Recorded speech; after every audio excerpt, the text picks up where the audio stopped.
Hi everyone, welcome back to Navi's kitchen and beyond. இன்றைக்கி சிம்பிளாக ஆனால் டேஸ்ட்டான ஒரு வத்த குழம்பு எப்படி வைக்கிறது நம்ம ஸ்டைலன்னு பார்க்கலாமா? வாங்க வீடியோக்குள்ளே போகலாம்.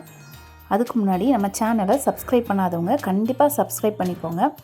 நான் ஒரு பேன் எடுத்திருக்கேன். பேன் எடுத்து அதில் நல்லெண்ணெய் ஊற்றிருக்கேன். நல்லெண்ணெய் ஒரு 3 அல்லது 4 டீஸ்பூன் ஊற்றுங்க. அந்த 4 டீஸ்பூன் எண்ணெய் ஊற்றி எண்ணெய் நல்லா சூடானதுக்கப்புறம் ஒரு அரை ஸ்பூன் கடுகு போட்டுக்கிறேன். அதுக்கப்புறம் கடுகு பொரிஞ்சதும் கொஞ்சமாக வெந்தயம் ஒரு 1/4 டீஸ்பூன் போட்டு நல்லா அந்த ரெண்டும் பொரிஞ்சு வரட்டும். இப்போ பார்த்திங்கன்னா எண்ணெய் ரொம்ப சூடாக இருந்தாலும் டக்குன்னு கருகிரும். அதனால் மீடியம் சூட்டில் வச்சு போட்டுக்கோங்க. இது கூடவே நான் 2 வத்தல் போட்டிருக்கேன். வத்தல் வந்து நல்லா உரப்பாக இருந்தது, அதனால் நான் 2 தான் யூஸ் பண்ணியிருக்கேன். நீங்கள் உங்களுக்கு எப்படி காரம் இருக்குதுன்னு பார்த்துட்டு யூஸ் பண்ணிக்கோங்க. இப்போ இதுக்கு நடுவுலையே நான் வந்து சின்ன வெங்காயமும் பூண்டையும் நான் உரித்து வச்சுட்டேன்.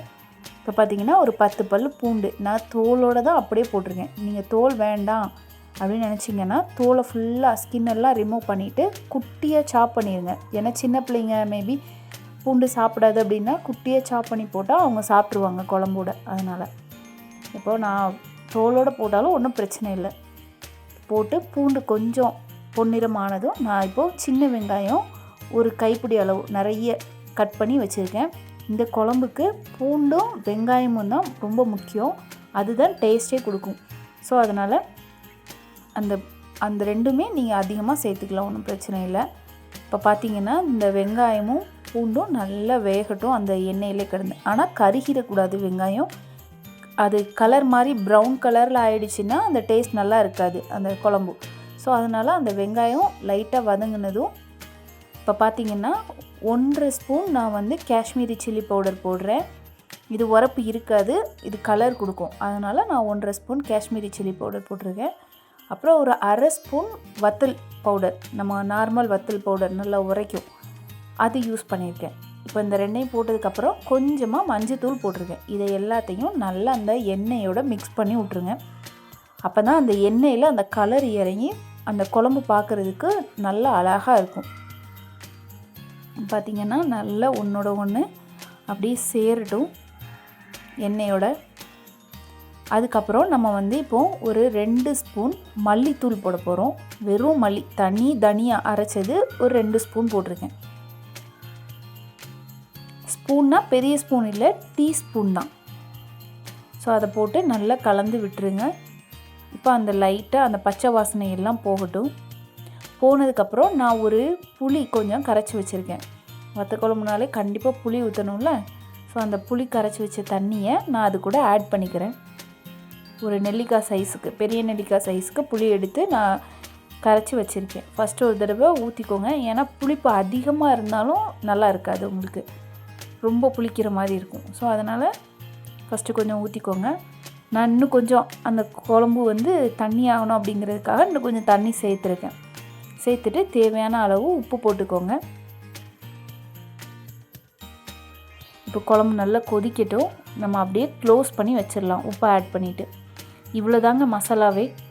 இந்த குழம்பு கொதித்து நல்லா சுண்டி வரட்டும், அது வரைக்கும் நம்ம வெயிட் பண்ணலாம். இப்போ பார்த்திங்கன்னா அந்த குழம்பு கொதிச்சு இந்த கேப்பில் நம்ம வந்து மணத்தக்காளி வத்தல் அதை நான் நல்லெண்ணெய் விட்டு நல்லா பொரித்து நான் சைடில் தனியாக வச்சுக்கிறேன். இப்போ பாருங்கள் நல்லா கொதித்து வருது குழம்பு, நல்லா ரெட்டிஷாக பிரிஞ்சிருக்கு பார்த்திங்களா.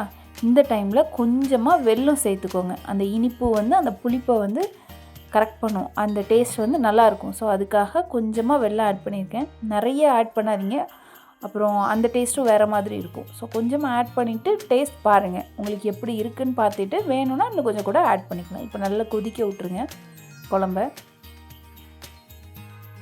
நம்ம போன வீடியோ வந்து பொட்டுக்கடலை வச்சு ஒரு ரெசிபி பண்ணியிருக்கோம். கண்டிப்பாக அதை ட்ரை பண்ணி பாருங்கள், நல்லாயிருக்கும்.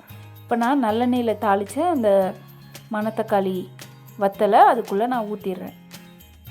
இப்போ அது அந்த குழம்போடு கடந்து நல்லா வெந்து வரட்டும்.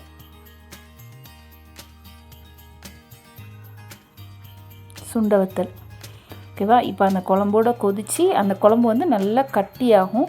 இது கூட நம்ம இன்னொரு இதை சேர்க்க போகிறோம். என்னென்னா, நான் தேங்காய் அரைச்சி வச்சுருக்கேன்.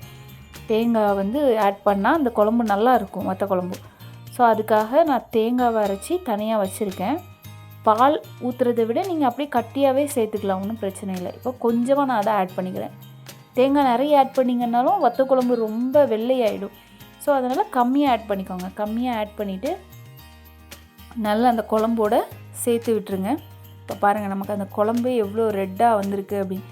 தேங்காய் சேர்க்காமலும் நீங்கள் யூஸ் பண்ணிக்கலாம். ஆனால் தேங்காய் சேர்த்தா இந்த டேஸ்ட்டு இன்னும் நல்லாயிருக்கும், ஒரு டிஃப்ரெண்ட்டாக. நீங்கள் ட்ரை பண்ணி பாருங்கள் வீட்டில். இப்போ மூடி வச்சுருங்க. மூடி வச்சுட்டு அந்த எண்ணெய் அப்படி தனியாக பிரிஞ்சு வரட்டும். தேங்காய் சேர்த்ததுக்கப்புறம் ஒரு 5 நிமிஷம் வச்சா போதும், எண்ணெய் அப்படி பிரிஞ்சு வந்துடும். இந்த கொதி வந்ததுக்கப்புறம் நீங்கள் அப்படியே அடுப்பை ஆஃப் பண்ணிட்டு ஒரு 5-10 நிமிஷம் அப்படியே வச்சிட்டிங்கன்னா இந்த எண்ணெய் தனியாக பிரிஞ்சு வந்துடும். இப்போ பார்த்திங்கன்னா நமக்கு சூப்பரான வத்த குழம்பு டேஸ்ட்டாக ரெடி ஆயிடுச்சிங்க. ஒயிட் ரைஸோடு வச்சு சாப்பிட அட்டகாசமாக இருக்கும். கண்டிப்பாக ட்ரை பண்ணுங்கள். Thank you all. Bye every one.